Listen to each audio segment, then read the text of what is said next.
오늘은 약속의 아들 이삭과 종의 아들 이스마엘 이런 제목 가지고 말씀을 전하겠습니다. 우리는 하나님께서 약속하신 것은 반드시 지키신다는 것을 아브라함과 사라에게 그 아들 이삭을 주신 데서 다시 한번 확인할 수 있었지요. 이삭은 사라의 몸에서 생물학적으로는 도저히 불가능한 시점에 태어났기 때문에 우리는 이삭의 출생을 그저 하나님의 은혜라고 밖에는 달리 표현할 말이 없는 것입니다. 아브라함과 사라는 그보다 좋을 수 없었어요. 그래서 그 부부는 하나님의 지시대로 아들의 이름을 이삭이라고 지었고 그 이름대로 그들의 삶은 웃음이 가득할 수 있었습니다. 더욱이 이삭의 출생이 장차 오실 메시아에 대한 암시이기 때문에 그보다 중요한 사건도 없을 것임을 우리는 지난주에 살펴보았습니다. 그런데 이삭이 태어날 때 여러분도 그러면 이스마엘은 어떻게 될까 하는 그런 의문이 들지 않았습니까? 이들 노부부는 정말 말도 안 되는 시점에 얻은 이 아들로 인해서 마치 꿈꾸는 듯한 삶을 살아가고 있었습니다. 이보다 더 좋을 수 없다는 말은 아마도 이 아브라함의 부부에게 해당하는 그런 말이 아닐까 싶습니다. 그런데 방금 의문을 제기했던 것처럼 오늘 본문 말씀은 그들이 마냥 좋아할 수만은 없는 사건이 벌어집니다. 어쩌면 이삭의 출생과 더불어 반드시 해결해야 할 일이 드디어 벌어진 것이지요. 먼저 8절부터 10절을 제가 다시 한번 읽어보겠습니다. 아이가 자라매 젖을 때고 이삭이 젖을 때는 날에 아브라함이 큰 잔치를 베풀었더라. 사라가 본즉 아브라함의 아들 애굽 여인 하갈의 아들이 이삭을 놀리는지라. 그가 아브라함에게 이르되 이 여종과 그 아들을 내쫓으라. 이 종의 아들은 내 아들 이삭과 함께 기업을 얻지 못하리라 하므로. 당시 아이가 젖을 때는 시기는 오늘날과 많이 달랐습니다. 오늘날은 불과 한 돌이 지나갈 즈음에 이미 젖을 때는 아이가 많지요. 이유식도 여러 종류가 있고 또 건강에 좋은 것들을 일찍부터 먹이기 때문에 젖을 때는 시간이 요즘은 굉장히 빠릅니다. 저희들 때만 해도 꽤 늦게까지 젖을 먹는 아이들이 많았습니다. 그래서 부모님들이 야 쟤는 6살 때도 젖을 먹었어. 그렇게 말하는 그런 아이들을 종종 들었어요. 믿기지 않겠지만 이 대여섯 살까지도 먹는 젖을 먹는 아이도 분명히 있었습니다. 그러니 그 옛날 고대의 히브리인들은 더 오래도록 젖을 먹었을 거예요. 기록에 의하면은 3살에서 5살이 되어서야 젖을 뗐다고 합니다.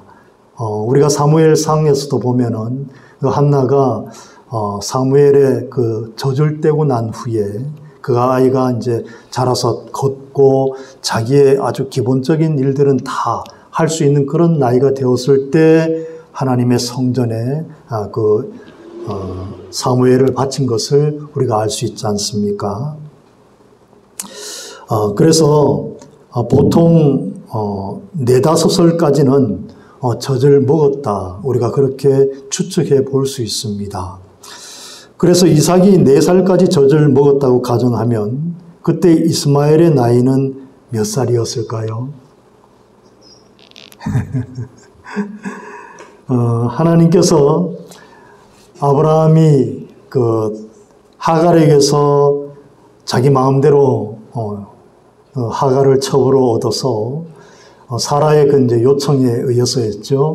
하지만 하갈에게서 얻은 이 이스마엘 때문에 하나님 몇 년을 그와 상종하지 않으셨지요?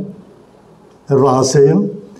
무려 13년 동안을 아브라함을 못 본 채 했어요, 하나님이. 굉장히 긴 시간이었죠. 그래서 13년 동안 이스마엘이 태어난 지 13년 동안 침묵하시다가 아브라함이 99세 되던 해, 그러니까 이삭이 태어나기 바로 1년 전에 그를 찾아오셔서 내년 이맘때 아들을 주리라고 약속하셨어요. 그래서 이삭이 4살이라면 이스마엘은 몇 살이 되겠어요? 18살 정도로 우리가 추측해 볼 수 있습니다. 아브라함은 이삭이 젖을 때는 그날에 큰 잔치를 베풀었습니다. 왜냐하면 젖을 뗄 나이가 되었다는 것은 앞으로도 죽지 않고 건강하게 성장할 것이고 또 한 인간으로서 그 역할을 다 하리라는 기대를 할 수 있기 때문이지요. 당시에는 유아 사망률이 매우 높았어요. 왜냐하면 유아들은 면역력이 떨어지는데 더욱이 치료제도 변변한 것이 없었기 때문에 당연히 유아 사망률이 굉장히 높았습니다. 그래서 젖을 뗄 때까지 살아남았다는 것은 계속해서 성장할 가능성이 매우 높다고 보았기 때문에 부모로서는 큰 잔치를 열어서 그 기쁨을 온 동네 사람들과 나누는 것이 고대의 통상적인 관례였습니다. 그래서 우리나라도 사실 예전에 보면 우리 저희들보다 약간 선배 되시는 분들을 보면은 부모님들이 그 아이를 낳으면은 출생신고를 무려 한 4, 5년 뒤에 했다고 들었습니다. 저희 집사람도 장인어른이 그렇게 늦게 등록을 했다 그러더라고요. 왜냐하면은 아이들이 어려서 면역력이 약하기 때문에 그 당시에는 뭐 장티푸스나 이런 열병들이 있잖아요. 약도 변변하지 않았기 때문에 많은 아이들을 잃었습니다. 그래서 저희들이 어릴 때만 해도 이 아이를 낳은 부모님들은 그렇게 빨리 등록을 하지 않았어요. 출생신고를 하지 않았죠. 여기서도 이제 아브라함도 마찬가지였던 것 같습니다.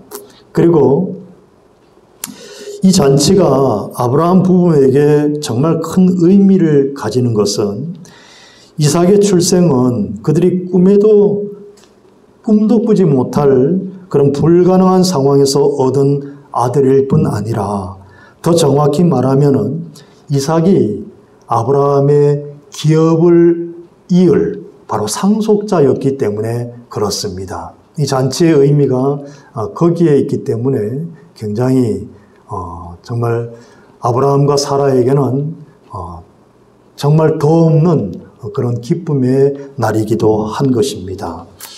그런데 그렇게 즐겁고 기쁜 날에 놀라운 일이 생기고 말았습니다. 그것은 바로 이스마엘이 이삭을 놀리는 장면이 사라에게 발각되었기 때문이지요. 여기서 놀리다라는 단어는 단순히 놀리는 정도의 의미가 아닙니다. 히브리어로 이 놀리다라는 단어는 레차헤크라고 발음하는데 이는 단순히 장난처럼 놀리는 것이 아니라 악의적으로 상대방에게 수치심이나 두려움을 주는 어떤 행위를 가리키는 거예요. 예를 들면 출애굽기 32장 6절을 보십시오. 이튿날에 그들이 일찍이 일어나 번제를 드리며 화목제를 드리고 백성이 앉아서 먹고 마시며 일어나서 뛰놀더라.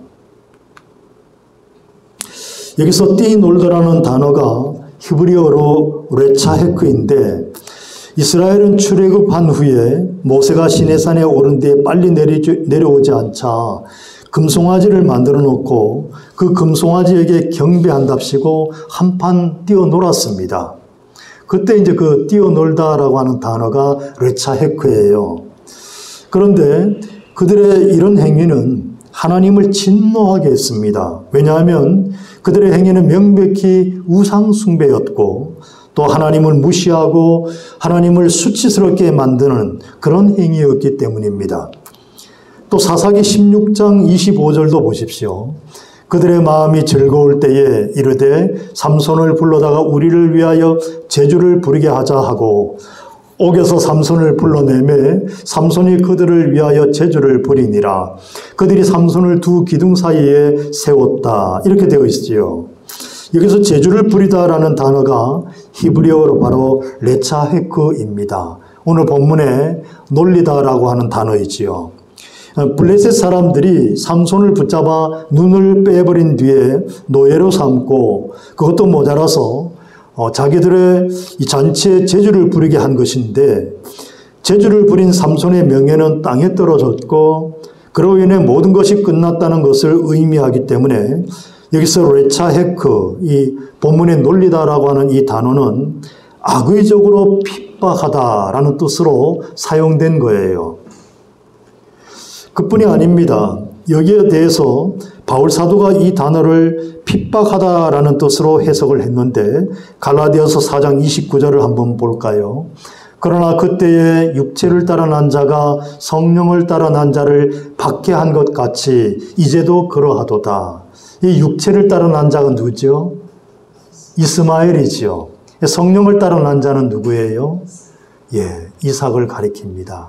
그런데 이스마엘이 이삭을 어떻게 했다고요? 박해했다고 표현을 해놨어요. 그래서 여기에서 레차헤크라고 하는 이 놀리다라고 하는 이 단어는 다시 말해서 핍박하다, 악의적인 의도를 가지고 상대방을 핍박하고 아주 위협하고 아주 공포에 떨게 만들다, 이런 단어로 우리가 이해를 하면 좋겠습니다. 오늘 이 갈라디아서 4장 29절은 약속의 아들 이삭과 종의 아들 이스마엘을 바울이 해석한 말씀인데 갈라디아서 4장은 이제 잠시 뒤에 제가 구체적으로 좀 살펴볼 텐데요.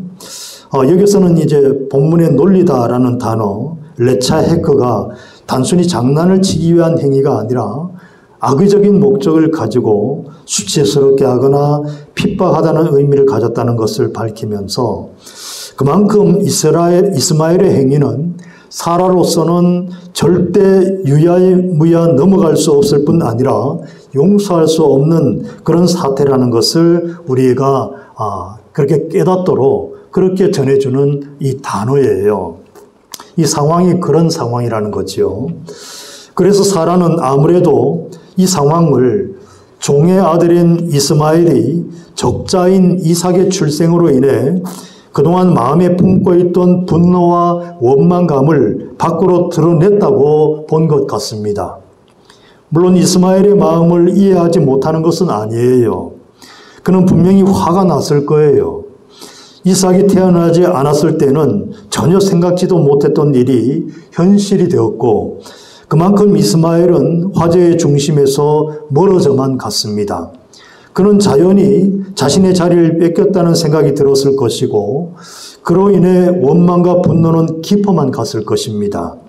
자신도 분명히 아브라함의 아들이고 또 맞이라는 사실이 그 분노를 점점 더해가게 했을 거예요. 그런 피해의식이 결국 어린 이삭에게 분노로 표출되었던 거지요. 물론 그런 일은 이제 조금 자라고 나면서부터 계속되어서 아마 한두 번 그런 일을 저지른 것이 아니었을 겁니다. 그러다가 오늘 드디어 이 사라에게 정통으로 발각된 그런 상황이 되는 거지요. 그래서 사라는 이 사태의 심각성을 인식하고 아브라함에게 이 여종과 그 아들을 내쫓으라고 요구하면서 10절에 보면 그러지요.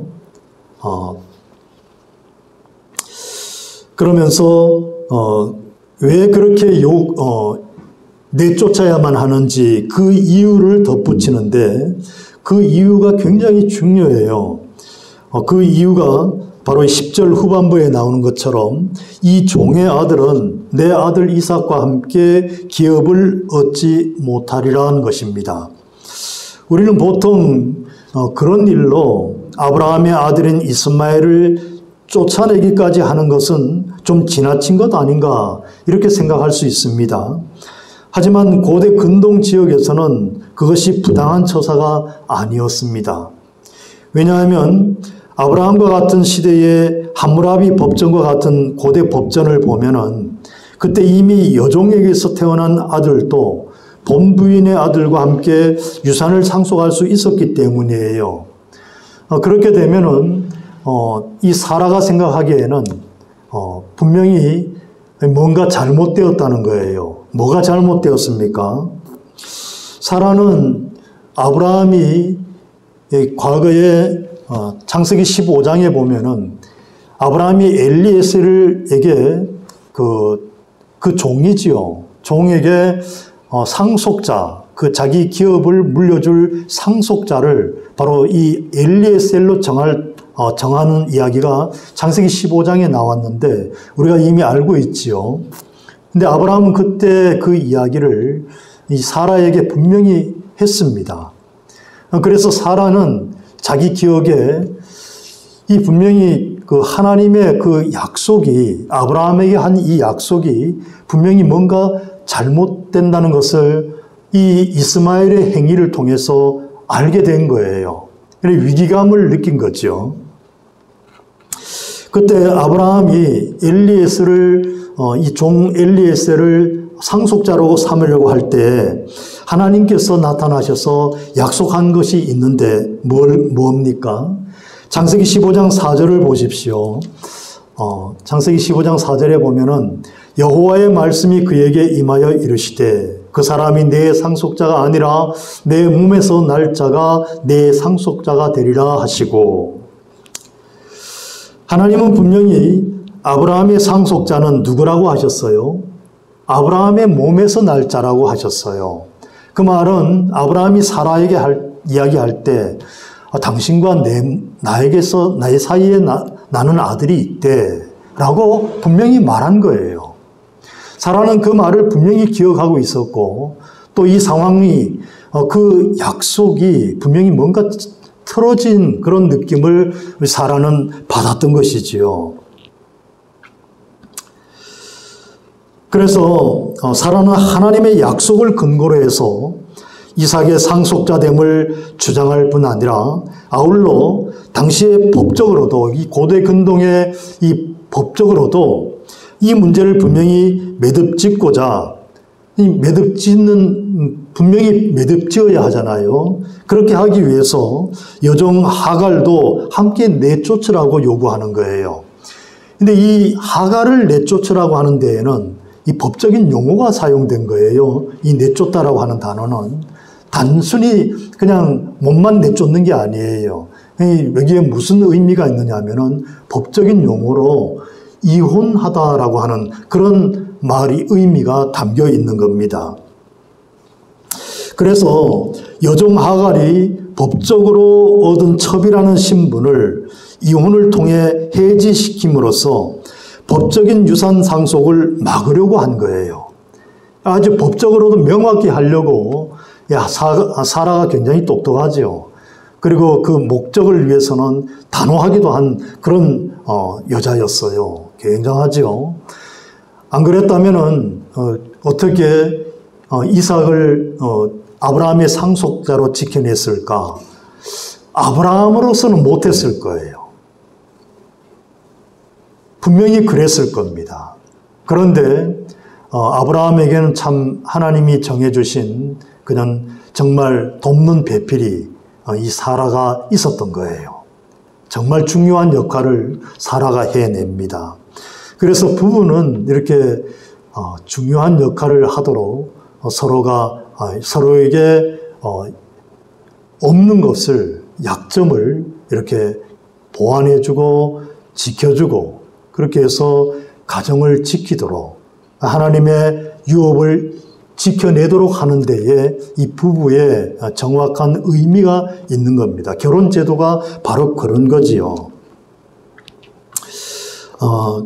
그렇게 함으로써 이혼을 하게 되면 어떻게 됩니까? 첩에서 정식으로 이혼을 해서 내쫓김을 당하면은 이 여종은 종의 신분에서 어떻게 돼요? 자유인이 됩니다. 그렇지요. 그리고 그 여종의 몸에서 난 아들도 내쫓길 때 어떻게 돼요? 종이 아니라 자유인의 신분이 됩니다. 그런데 그렇게 되면은 그 당시의 법에 의하면은 그들이 법적으로 부부관계, 첩과 함께 그 아브라함의 아들 관계로 있을 때 물려받을 수 있는 유산 상속권을 몰수당하게 돼요. 그런데 이게 참 중요하지요. 그래서 이것을 몰수해달라고 그렇게 아브라함에게 사라가 요구하는 겁니다. 이 두 사람을 내쫓아달라는 것은 이 여종 하갈과 이혼할 뿐 아니라 그들에게 주어진 아브라함의 유산 상속 그 권을 모두 다 몰수하겠다는 그 의지가 분명히 담긴 그런 표현이에요. 그러니 사라가요, 아주 굉장히 뭐라 그럴까, 목적을 위해서는 아주 냉혹한 그런 사람이었지만은 하나님께는 이 사라가 참으로 아브라함에게 가장 적합한 배필이었던 거예요. 그건 분명합니다, 여러분. 하나님께서는 자신의 약속을 성취하시기 위해서 사라를 아브라함에게 두신 거예요. 이거는 빼도 박도 못할 그런 정확한 사실입니다. 그런데 여러분, 사라가 이 일을 행할 수 있어요? 이 일을 행할 수 있는 권리는 아브라함에게만 있어요. 그래서 아브라함에게 내쫓아 달라라고 당당하게 요구를 할 수밖에 없었던 거지요. 당당하지만은 자기에게는 그럴 힘이 없는 거예요. 권리가 없는 거예요. 그러니까 아브라함에게 요구를 하는데 당연하지요. 그러니까 이스마엘이 종의 아들이라고 해도 아브라함의 아들인 건 분명하잖아요. 그러나 아브라함의 허락 없이는 그 일이 성사될 수가 없습니다. 그래서 아브라함은 이 사라의 요구 앞에 굉장히 곤경에 처하게 된 겁니다. 이스마엘은 분명히 엄연히 아브라함의 아들입니다. 그가 99세였을 때 하나님께서 무려 13년 만에 찾아오셔서 다시 약속의 아들을 주시겠다. 내년 이맘때에 주시겠다. 그렇게 약속하셨을 때 아브라함이 한 말이 무엇인 줄 아셔요? 여러분 알고 계시죠? 이스마엘이나 살게 해달라. 이렇게 요구했잖아요. 그만큼 이스마엘은 아브라함의 그 마음에 있는 분명한 아들이에요. 그냥 손가락이 두 개가 있다면은 이삭의 손가락도 못 잘라낼 것이고 이스마엘의 손가락도 분명히 못 잘라낼 바로 그런 아들인 거지요. 정확히 분명히 아브라함의 아들이었습니다. 그래서 이 사라의 요구가 당연한 줄 알면서도 그럼에도 불구하고 깊은 고민이 될 수밖에 없었던 거지요. 그렇지 않겠어요, 여러분? 정말 남자가 어떻게 해서 다른 아내에게서 아들을 또다시 얻었다면은 그 아들이 아니게 할 수는 없는 거예요. 굉장히 힘든 일이에요. 그래서 우리가 어떤 일이 벌어졌는지 11절부터 13절까지 다시 한번 보겠습니다. 제가 읽어볼게요. 아브라함이 그의 아들로 말미암아 그 일이 매우 근심이 되었더니 하나님이 아브라함에게 이르시되 내 아이나 내 여종으로 말미암아 근심하지 말고 사라가 내게 이른 말을 다 들으라. 이삭에게서 나는 자라야 내 씨라 부를 것임이니라. 그러나 여종의 아들도 내 씨니 내가 그로 한 민족을 이루게 하리라 하신지라. 아브라함의 고민은 이만저만한 것이 아니었습니다. 비록 종의 아들이지만 이스마엘도 자기 아들이기 때문에 밤새 깊은 고민에 잠을 이루지 못했을 겁니다. 그런데 그때 하나님께서 그에게 찾아오셔서 사라의 요구를 받아들이라고 하시면서 이삭에게서 나는 자라야 내 씨라 부를 것임이니라 라고 하는 아주 중요한 말씀을 하세요. 여러분 이 말씀이 오늘 본문의 가장 핵심되는 말씀입니다. 오늘 본문이 10여 구절 되는 말씀이지만 이 말씀 가운데 12절 하반부에 나오는 이삭에게서 나는 자라야 내 씨라 부를 것임이니라. 이 말씀이 가장 중요해요. 잠시 후에 이 말씀을 설명하기로 하고 하나님이 이 말씀을 하시면서 다시 한번 이삭이 약속의 아들임을 분명히 하십니다. 그리고 이 말씀 가운데 창세기 15장 4절에 그때 하나님께서 아브라함이 엘리에스를 종으로 삼으려고 할 때, 자기 상속자로 삼으려고 할 때에 그 순간에 나타나셔서 하신 말씀, 여기도 그대로 나와요. 사라도 분명히 이걸 알고 있었던 거예요. 그게 뭐지요? 사라가 내게 이런 말을 다 들으라. 이삭에게서 나는 자라야 내 씨라 부를 것이며. 이 말이 그때 하신 말씀이에요. 사라도 그때 하신 그 말씀을 근거로 해서 이 요구를 하게 되었고, 하나님께서도 하갈과 그 아들 이스마엘을 내쫓을 근거로 바로 이 말씀을 들고 계시는 거지요. 굉장히 중요한 말씀이지요. 그러면서 하나님께서는 한 가지 사실을 덧붙이십니다. 아브라함을 위해서지요. 그 여종의 아들도 아브라함의 씨이기 때문에 하나님께서 그에게도 한 민족을 이루게 하시겠다고 이렇게 약속하시는 거예요. 그래서 아브라함이 이제 이 하갈과 그 아들 이스마엘을 내보내게 됩니다. 그런데 우리는 여기서 하나님께서 이 사라의 요구가 어떻든 간에 인간의 잔꾀로 얻은 열매는 무슨 일이 있어도 하나님의 약속의 열매와 어깨를 나란히 할 수 없다는 사실을 분명하게 말씀하는 것 같다라는 생각을 가지게 됩니다. 그렇지 않습니까, 여러분? 이 말씀을 하심으로써 어떤 일이 있어도 종의 아들과 약속의 아들과는 같을 수 없다라고 분명히 못 받고 계시다는 것을 우리가 알 수 있습니다. 그런데 이 상황을요, 바울 사도가 갈라디아서 4장에서 굉장히 아주 자세하게 설명을 하는데요.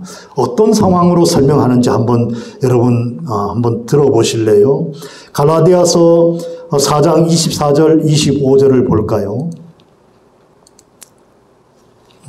제가 한번 읽어보겠습니다. 제가 여기 기록을 못했는데요. 갈라디아서 4장 24절, 25절입니다. 이것은 비유니 이 여자들은 두 언약이라. 하나는 신의 산으로부터 종을 낳은 자니 곧 하갈이라. 이 하갈은 아라비아에 있는 신의 산으로서 지금 있는 예루살렘과 같은 곳이니 그가 그 자녀들과 더불어 종노릇하고. 이것이 갈라디아서 4장 24절, 25절에 나오는 말씀입니다. 여기서 하갈과 이스마엘을 신의 산으로부터 온 율법 아래에 있는 백성을 대표한다. 이렇게 바울 사도는 말하고 있는 거예요. 여러분, 이스라엘이 애굽으로부터 나와서 신의 산에 이르게 됩니다. 그런데 하나님께서 모세에게 율법을 주셔서 이 신의 산에서 이스라엘과 언약을 맺지요. 그런데 그 언약이 뭡니까?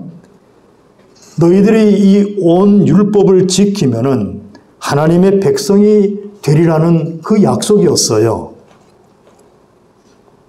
그래서 이스라엘은 이 율법의 종이 되는 그런 일종의 종살이를 하게 돼요.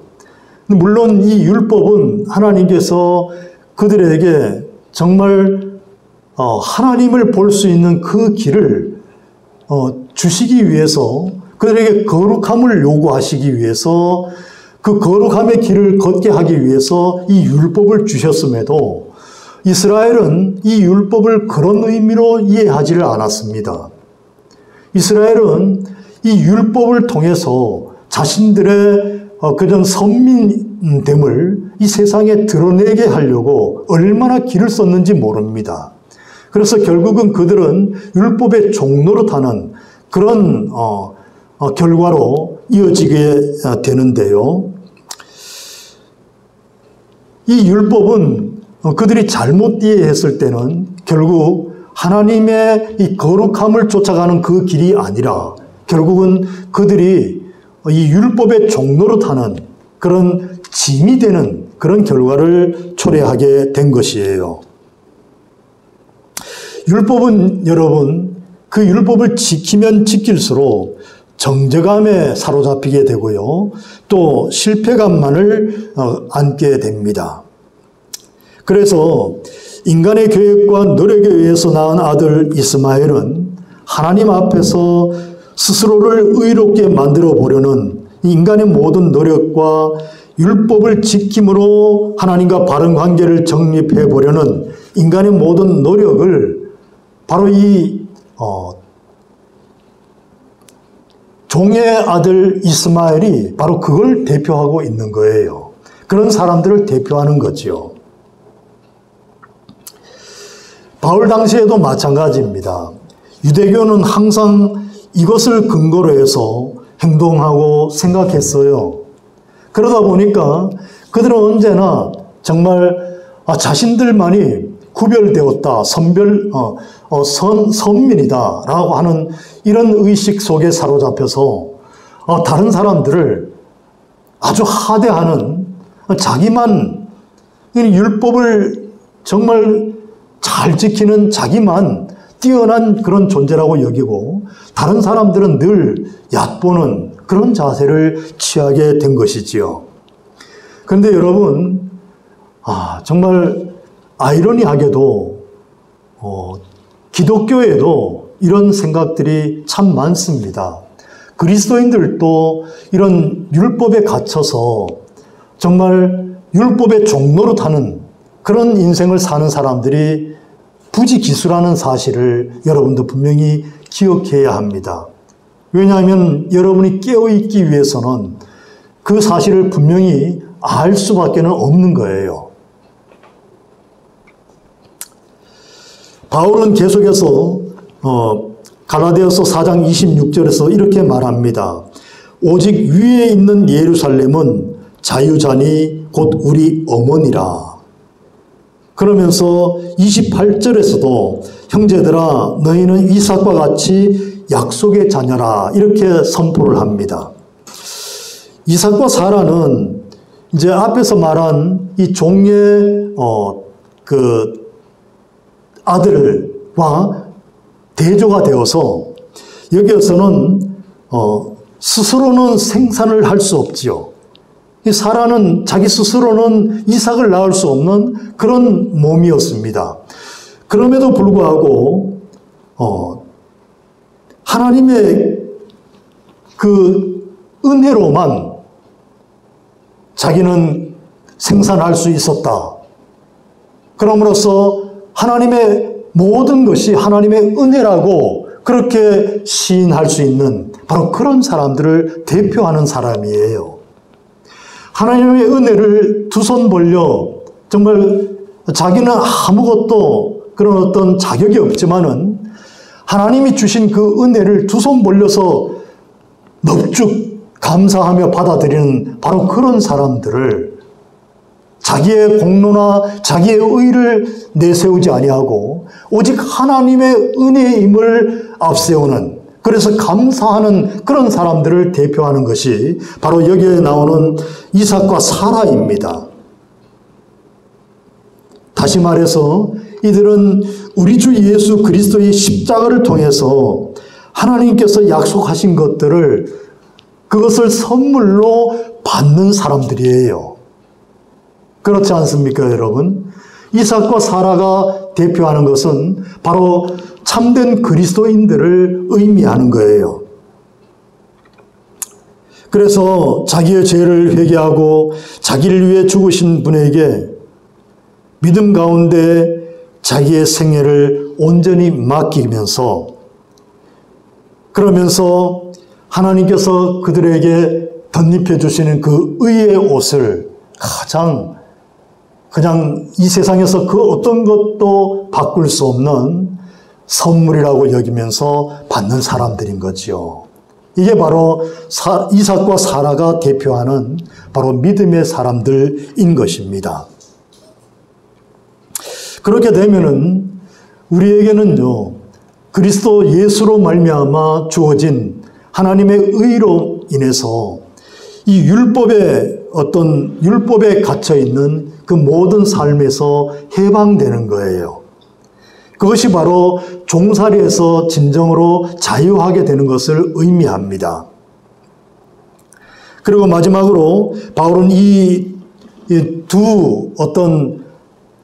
두 가지 인생을 대표하는 하갈과 이스마엘, 그리고 이삭과 사라,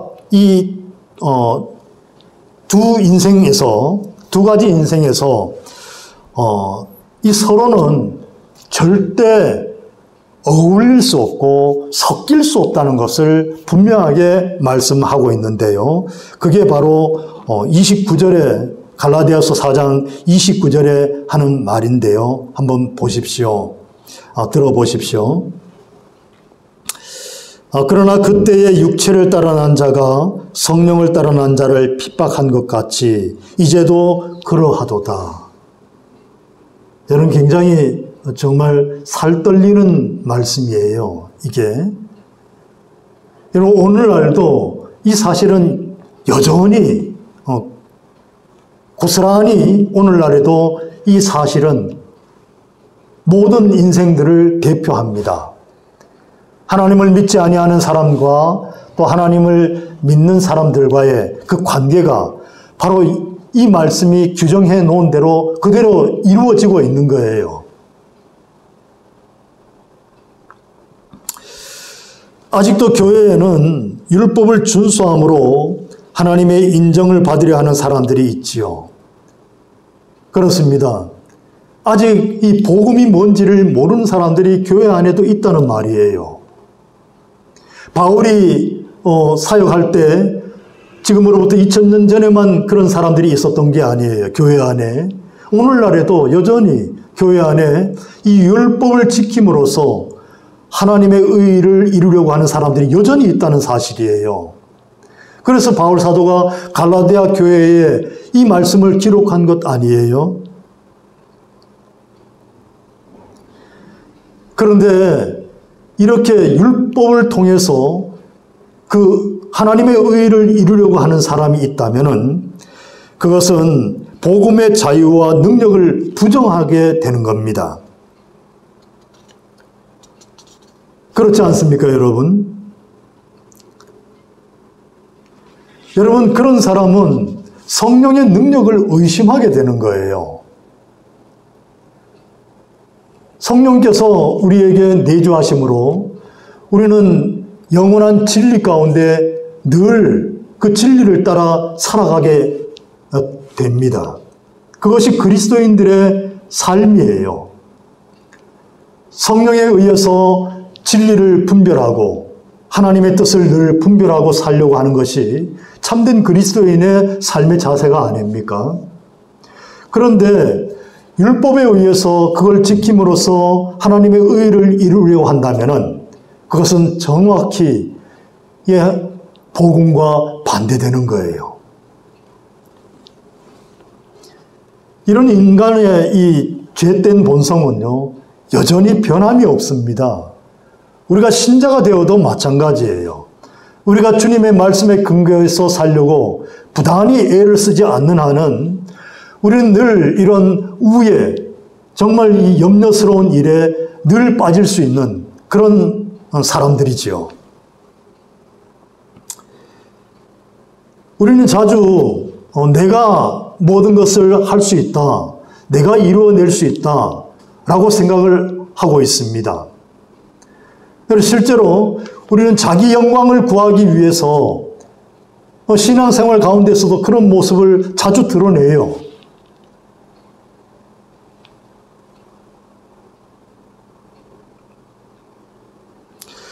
내 손으로 율법을 지켜낼 수 있다. 이것이 자기 영광을 구하는 사람들의 대표적인 삶의 모습 아니겠습니까? 그러면서 그렇게 살면서도 하나님께서 자기 편이라고 늘 의식하는 것이 오늘날 어떤 그리스도인들의 현주소가 아닐까, 정말 그런 생각을 많이 가지게 됩니다. 그런데 우리는 오늘 본문 이 12절 하반부에 이 말씀을 다시 한번 기억해야 합니다. 이삭에게서 나는 자라야 내 씨라 부를 것임이니라. 여기서 가장 중요한 것은 뭐예요? 씨라는 말입니다. 히브리어로 제라라고 하는 이 말은 창세기 3장 15절에서부터 이미 나와 있지요. 이것은 우리가 인간이 첫 인간이 아담이 타락할 때부터 우리가 정말 숙제로 가지고 있는 그런 과제예요. 이 씨에 대한 기다림은 그 당시 모든 사람들의 과제였습니다. 아담과 하와가 에덴 동산에서 쫓겨난 이유가 정말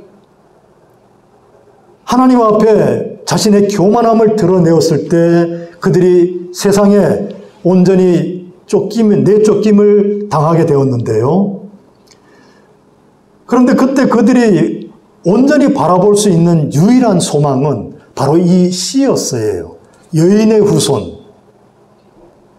제라라고 하는 이 씨라고 하는 단어가 그때부터 이미 모든 그런 하나님을 아는 모든 사람들에게 간절한 소망이 되고 있었던 거예요.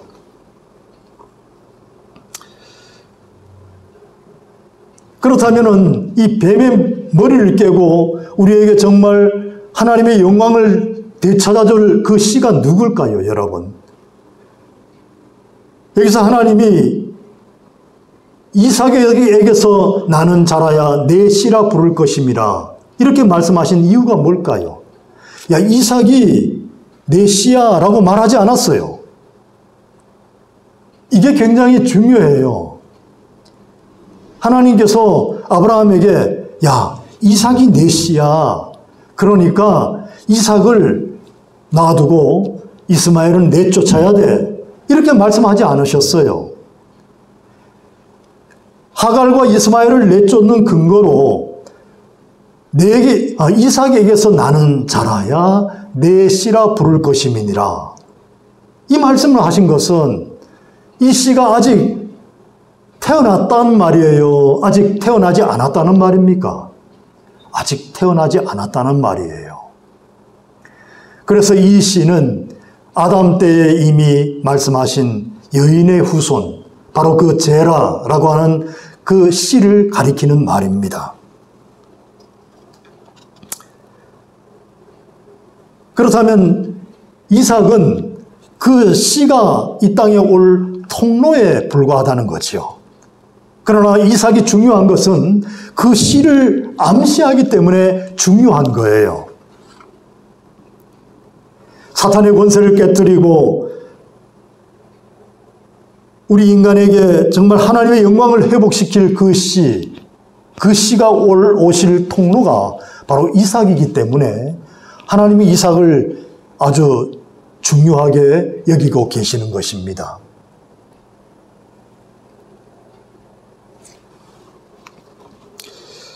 오늘 이 한 구절이 가장 핵심인데요.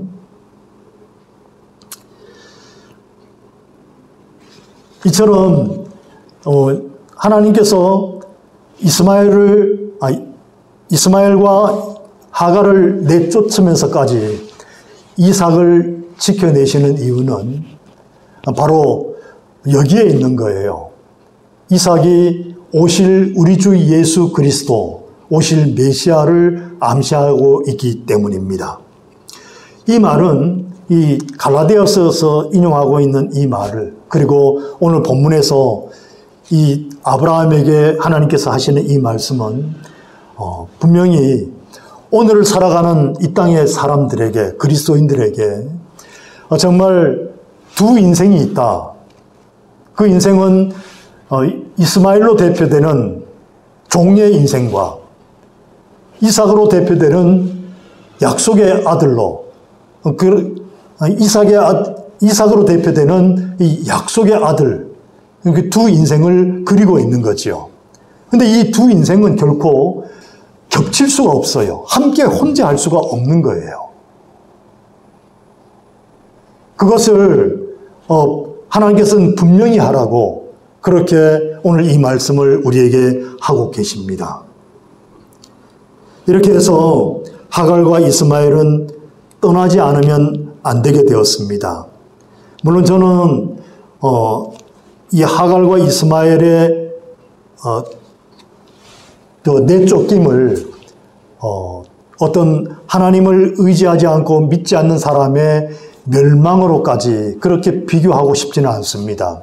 그래서 제가 여기서 드릴 말씀은 그럼에도 불구하고 하나님은 그들을 돌보셨다는 거예요. 여기에서 한 가지 우리에게 주시는 메시지를 하나 찾아내려고 합니다. 아브라함은 하갈에게, 그래서 이제 아브라함은 하갈에게 어느 정도의 그 양식과 물을 들려서 그들을 이제 이스마엘을 함께 내보내게 됩니다. 그런데 얼마 가지 못해서 어떻게 해요? 하갈이 브엘세바 광야에서 방황하게 됩니다. 아마 양식과 물이 떨어질 즈음에 아니면 이 길을 가다가 이제 아마 하갈의 고향으로 갔을 거예요. 아마 이제 나중에 나오게 됩니다만은 이 애굽 땅으로 가게 될 거예요. 이 하갈이 애굽 여인이에요. 우리가 추측하기로는 예전에 이 아브라함이 사라를 이렇게 애굽으로 간 적이 있어요. 그때 애굽 사람이 무서워서 사라를 자기 아내라고 했을 때 그때 하나님께서 나타나셔서 그 문제를 해결해 주시지요. 근데 그때 이 아브라함에게 바로가 굉장히 많은 그런 어떤 소와 양떼 그리고 하인들, 종들을 주었어요. 그때 아마 이 애굽 여인 하갈이 이 사라의 몸종이 되었다고 그렇게 추측을 합니다. 그런데 아마 이 하갈은 자기 고향을 찾아서 아마 떠나갔을 거예요. 그러다가 이 브엘세바 광야에서 너무 시류에 차서 이제 목 놓아 울게 되는 거예요. 또 목 놓아 울게 되는 그 이유는 이 이스마엘이 먼저 아마 죽게 되었기 때문에 그랬을 겁니다. 왜 이스마엘이 젊고 튼튼할 텐데 왜 먼저 이렇게 죽게 되었을까? 온몸에 그 모든 것이 다 빠져서 죽게 되었을까? 그 이유는 아무래도 어머니 편에서 그 이유를 찾는 것이 나을 것 같은데요. 하갈도 똑같았을 거예요. 굉장히 모든 수분이 탈진해서 그래서 죽게 되었을 텐데도 이 이스마엘보다 하갈은 어머니였잖아요. 어머니였기 때문에 이 이스마엘을 끝까지 지키고자 했던 것 같아요. 그래서 이 하갈이 광야에서 이렇게 외치죠. 소리 내어서 울면서 이 아이가 죽는 것을 참아보지 못하겠다라고 외칩니다. 그런데 하나님께서 그 소리를 들으셔요. 그래서 절망해서 기진맥진한 이 이스마엘 이 모자를 하나님께서 그들을 살려주시는데 16절에 보시면은 17절에 보시면은 하나님이 그 어린 아이의 소리를 들으셨으므로 하나님의 사자가 하늘에서부터 하갈을 불러 이르시되 하갈아 무슨 일이냐 두려워하지 말라 하나님 저기 있는 아이의 소리를 들으셨나니. 굉장히 재미있는 표현이 나오는데요. 소리는 하갈이 외쳤는데 하나님께서는 그 아이의 소리를 들으셨다고 말씀하세요. 이것은 아마도 아브라함에게 하신 약속을 그대로 옮겨 놓으신 것 같습니다. 그래서 이 하갈을 다시 그에게 한 민족을 이루게 하겠다 하신 약속을 아마 이런 표현으로 하신 것 같은데, 하갈은 이 소리를 듣고 나서 곧바로 바로 자기 옆에 물이 있음을 깨닫게 됩니다. 샘이 있음을. 근데 우리가 이 사실을 통해서 하갈이 샘을 떠다 자기 아들 이스마엘에게 먹이고 그리고 용기를 얻게 됩니다. 그러면서 이제 그의 갈 길을 가게 되고 20절에 보면은 하나님이 그 아이와 함께 계심에 그가 장성하여 광야에서 거주하며 활 쏘는 자가 되었다. 이렇게 말씀하시죠. 그 정도로 하나님이 그 한 민족을 이루어가게 하십니다.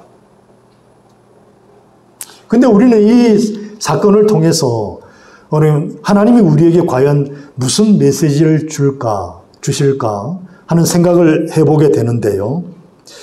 그것은 우리가 인생을 살다가 이와 같은 대이변이 있을 거예요. 틀림없이 있을 겁니다. 정말 놀랄 만큼 정말 기진맥진할 그런 일들이 분명히 있을 거예요. 근데 그럼에도 불구하고 하나님께 그 손을 내밀라고 하는 그런 의미로 이 말씀을 우리가 분명히 해석해야 할 것입니다. 하나님은 우리에게 하나님을 향한 그 손을 내민다면 하나님은 언제든지 어떤 상황에서든지 우리의 손을 잡아주시고 우리의 눈을 뜨게 하시고 그리고 그 당시에 우리의 눈물을 통해서 여기 하갈이 울었듯이 눈물을 흘리며 대성통곡했듯이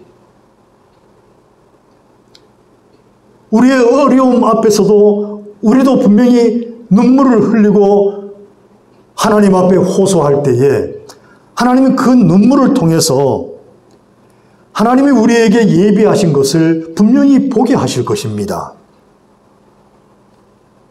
그래서 이 말씀은 이 이스마엘과 하갈이 쫓겨난 상황에서 이 브엘세바 광야에서 겪게 되는 이 어려운 상황에서 하나님이 그들을 찾아오시는 그 상황을 보면서 인생의 이 재난과 불상사는 하나님의 은혜로 말미암아 반드시 새로운 결실을 맺게 되는 그런 통로가 될 수 있다는 것을 우리에게 분명히 이렇게 말씀하고 있다고 생각을 합니다.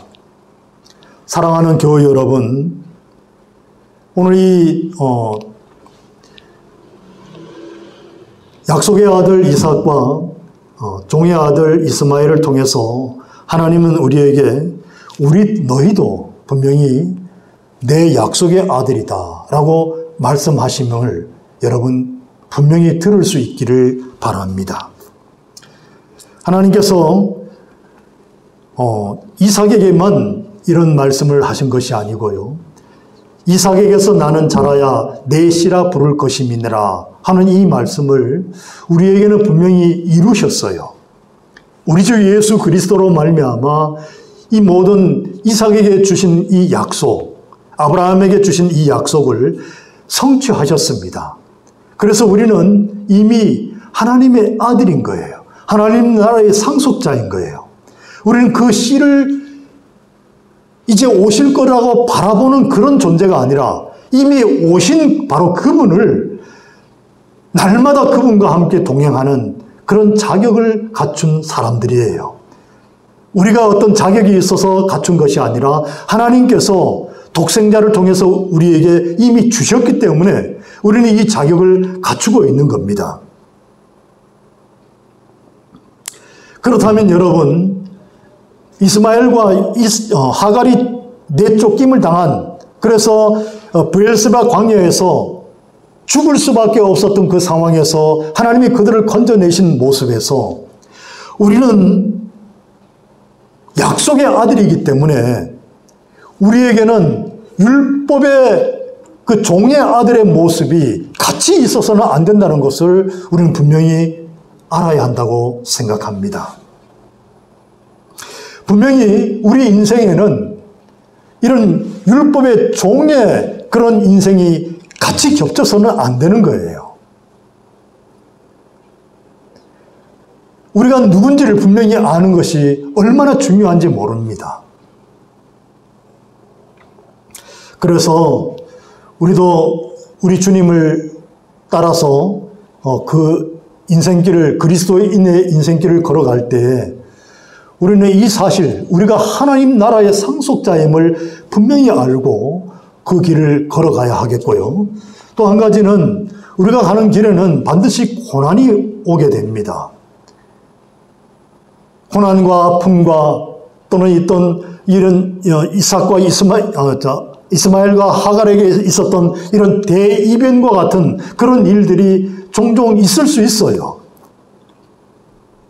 그렇다면은 우리는 그러한 상황 속에서도 반드시 나를 위해서 이 땅에서 십자가에서 죽으신, 그래서 나로 말미암아 하나님 나라의 상속자 되게 하신 우리 주님의 손을 반드시 잡아야 할 이유가 있는 거예요. 우리는 그냥 내버려진 이 이스마엘과 하갈과 같은 그런 사람이 아니에요.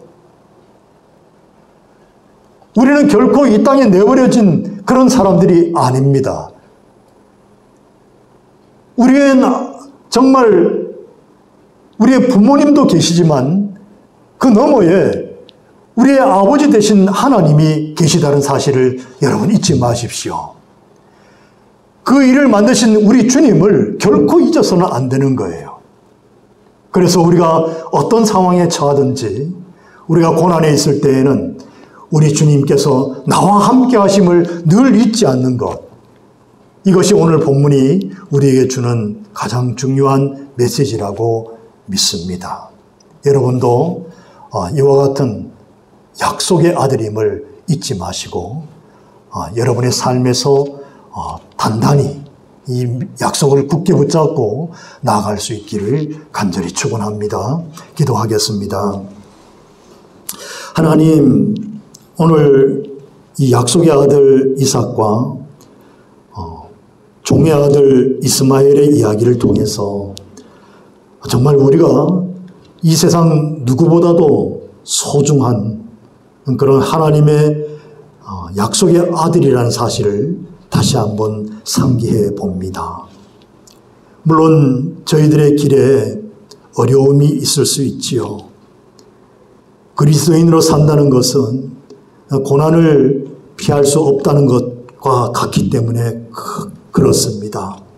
하지만 주님, 우리는 하나님의 약속의 아들이요, 버려진 아들이 아니기 때문에, 율법의 종의 아들이 아니기 때문에 우리는 어떤 상황 속에서도 우리 주님이 우리와 함께 해 주심을 굳게 믿습니다.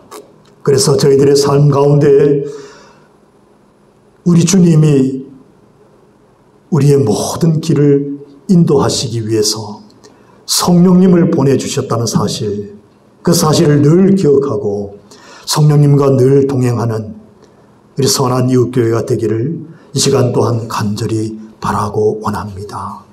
주님, 성령님과 동행할 때에 주님 저희들을 통해서 큰 영광 받으시기를 간절히 바라고 원하오며 예수님의 거룩하신 이름으로 기도드립니다. 아멘.